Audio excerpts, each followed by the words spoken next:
Hey guys, முன்ன ரீலில் நான் ஒரு கொஷின் கேட்டேன். People in which profession live the longest அப்படின்னு. நிறைய பேர் இன்ஜினியர்ஸ், அத்லீட்ஸ், ஃபார்மர்ஸ்னு கமெண்ட் பண்ணியிருந்தீங்க. பட் ஆன்சர் கொஞ்சம் சர்ப்ரைசிங்க. It's none other than politicians. ஆமாங்க, அரசியல்வாதிகள். ஃபர்ஸ்ட் டைம் நான் இதை படிக்கும்போது எனக்கும் கொஞ்சம் சர்ப்ரைஸாக தான் இருந்துச்சு.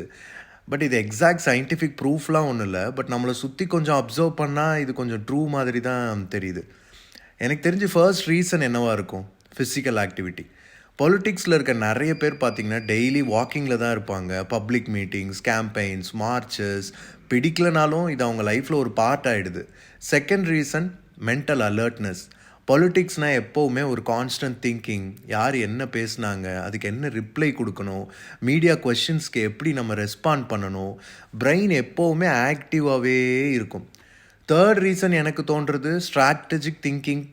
பாலிட்டிக்ஸில் இருக்க இன்னொரு முக்கியமான ஸ்கில் ஆல்வேஸ் ஸ்டேயிங் அலர்ட்டுங்க. பாஸ்டில் என்ன பேசணும், என்ன பண்ணோம், என்ன பண்ணல, இதை எப்படி சமாளிக்கிறது, என்ன ப்ராமிஸ் பண்ணோம், இதெல்லாம் ட்ராக் பண்ணிக்கிட்டு கேர்ஃபுல்லாக அதுக்கேற்ற மாதிரி கொஷின்ஸ்க்கு ரெஸ்பாண்ட் பண்ணணும்.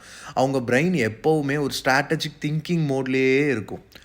ஸோ எனக்கு தெரிஞ்சு சீக்ரெட் ப்ரொஃபஷனில் இல்லை. இதிலிருந்து நமக்கு என்ன டேக் அவேனா, move your body, keep your brain always active, stay mentally alert. இந்த 3 விஷயம் இருந்தால் பொலிட்டீஷியன்ஸ் மாதிரி 100 இயர்ஸ் வாழலனாலும் ஒரு 70-75 ஆச்சு வாழலான்னு நினைக்கிறேன். என்ன சொல்கிறீங்க?